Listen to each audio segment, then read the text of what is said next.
இப்போ வைகோவுடன் உங்களுடைய பயணன்றது ரொம்ப நீண்ட பயணம். நான் ஒரு 18 ஆண்டு காலம்.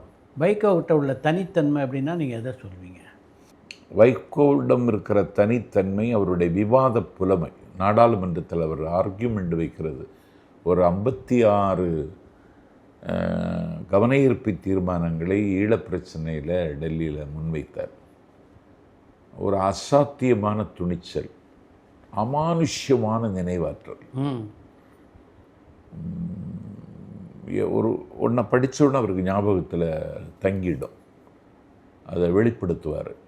அதற்கு ஒரு உதாரணம், இசைஞானி இளையராஜா சிம்பனி இசையமைத்த அந்த நிகழ்ச்சியில் அவர் திருவாசகத்துக்கு இசையமைச்சார். அதில் திருவாசகத்தை பற்றி பேசினார். திருவாசகத்தில் கரைந்து ஆழம் கண்டவர்களே அப்படி பேச முடியாது, அப்படி பேசினார். அது மாதிரி நடிகர் திலகம் சிவாஜி கணேசன் மறைந்த பொழுது சத்தியமூர்த்தி அரங்கத்தில் சிவாஜியை பற்றி பேசினார். அவருக்கு பராசக்தியில் இருந்து முதல் மரியாதை, அதை தாண்டி யாரும் சிவாஜியை பற்றி பேச முடியாது, அப்படி ஒரு வராது, அப்படி பேசினார். இதெல்லாம் அவருடைய ஸ்பெஷாலிட்டி, வேறு யாருக்கும் அது வரல. அது மாதிரி 1990 திருச்சியில் திமுக மகாநாடு, திருப்புமனை மகாநாட்டில் உலகை குலுக்கிய புரட்சிகள்னு பேசினார்.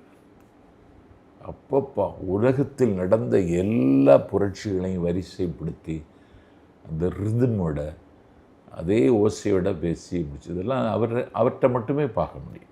இப்போ கலைஞர் வைகோ பேச்சை கேட்டிருக்கீங்க? கேட்டிருக்கேன். இதுக்கு ரெண்டுத்துக்கும் என்ன வித்தியாசம் நினைக்கிறீங்க? கலைஞருக்கு பேச்சில் அந்த ப்ரெசன்ஸ் ஆஃப் மைண்ட் அது யாருக்குமே வராது. திங்கள் சந்தையில் பேச வர்றாரு. நான் சின்ன பையன், மேடையில் பூச்சி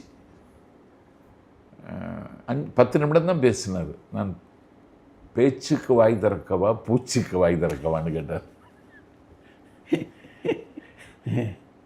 இது யாருக்கு வராது. உண்மைதான்.